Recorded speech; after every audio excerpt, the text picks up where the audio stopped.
America का 2 दिन पहले कहना कि it is none of our business, उसके बाद secretary of state, vice president, US president सबसे पहले घोषणा करते हैं कि सीज फायर हो रहा है, उसके बाद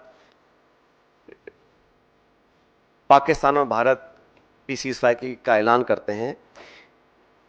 ये जो मीडिएशन है इसको क्या भारत सरकार ने एक्सेप्ट किया है और किन कंडीशंस पे इस प्रकार की घोषणा अमेरिका ने करी है, ये बहुत बड़ा सवाल है। उसमें कश्मीर का जिक्र किया गया है। सेक्रेटरी स्टेट ने बोला है कि एक न्यूट्रल साइट पर कश्मीर के मुद्दे को, और कितना गलत अमेरिका के राष्ट्रपति जी ने कहा कि हजारों साल पुराना ये मुद्दा है। वो भूल गए कि 76 साल पहले ये एक ही देश था, कोई मसला नहीं था, लेकिन उन्होंने कश्मीर के मुद्दे को उठाया। और मुझे लगता है कि ये इंडिया पाकिस्तान को हाइफनेट करने की दोबारा कोशिश की गई है। 1971 में भी जब युद्ध छिड़ा था तो अमेरिका ने कहा था कि हम बे ऑफ बंगाल में अपना 7वां बेड़ा भेज रहे हैं, we will deploy the 7th fleet, that's what the American said. But despite that the then government and Indira ji went ahead and did what was in a supreme national interest. आज हम उनको याद करते हैं कि वो नेतृत्व ऐसा था जहां पर नेशनल इंटरेस्ट को सबसे ऊपर रखा गया। और आज भी आपको याद होगा जब पार्लियामेंट पर आक्रमण हुआ था, वाजपेयी जी प्रधानमंत्री थे, सोनिया गांधी जी नेता प्रतिपक्ष थी।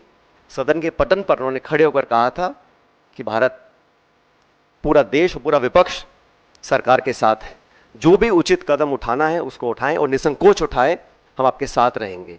उन्हीं परंपराओं को कायम रखते हुए प्रमुख विपक्षी दल कांग्रेस पार्टी और तमाम दलों ने, चाहे वो खरगे जी हों, राहुल गांधी जी हों, हम सब ने सरकार को पूरा समर्थन दिया था। लेकिन इस प्रकार जो सीज फायर की घोषणा अमेरिकी राष्ट्रपति करते हैं, कुछ घंटे के बाद उसको वेरीफाई पाकिस्तान और इंडिया करते हैं, तो कहीं ना कहीं इस कश्मीर मुद्दे पर भी जो स्टेटमेंट्स आए अमेरिका की तरफ से, उस पर सरकार को अपना पक्ष रखना चाहिए, क्योंकि ये बायलैटरल इशू है। इसका अंतर्राष्ट्रीयकरण करने की जो कोशिश की जा रही है इस पूरे प्रकरण के माध्यम से, मैं इसको ठीक नहीं समझता हूं। एक विशेष सत्र पार्लियामेंट का बुलाना चाहिए और कम से कम 1994 का जो रेजोल्यूशन था उसको दोबारा अडॉप्ट करें और देश के सामने स्पष्ट तरीके से कहा जाए कि no third party involvement will be accepted, it is a bilateral issue and it is India's and Pakistan issue and no country including America should have a space to intervene in a bilateral issue। अब तक हमारे पिछले कई दशकों की जो foreign policy थी, जो स्टेटेड पॉलिसी थी, वो बड़ी स्पष्ट थी। उसमें कहीं मीडिएशन का, नेगोशिएशंस का, थर्ड पार्टी इन्वॉल्वमेंट का कोई स्कोप ही नहीं था, चाहे कोई प्रधानमंत्री हो, कोई सरकार हो। लेकिन जो अमेरिका का स्टेटमेंट आया है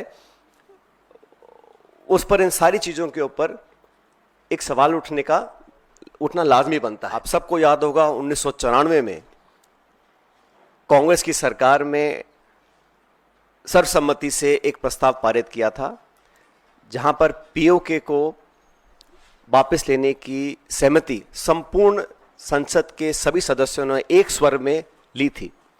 1994 का जो रेजोल्यूशन है, समय आ गया कि उसको हमें दोबारा दोहराना चाहिए। और इस पूरे प्रकरण में, पहलगांव के आतंकी हमले के बाद देश में शायद पहली बार अनप्रेसिडेंटेड और एक तरफा समर्थन भारत सरकार को सब पक्षों से मिला। सभी दल, सभी विचारधारा, 140 करोड़ लोग भारत सरकार के साथ खड़े रहे और हमने साफ कहा था कि पहलगाम में जो आक्रमण हुआ है वो भारत की आत्मा पे आक्रमण है और इसका मुंहतोड़ जवाब देना अति आवश्यक है।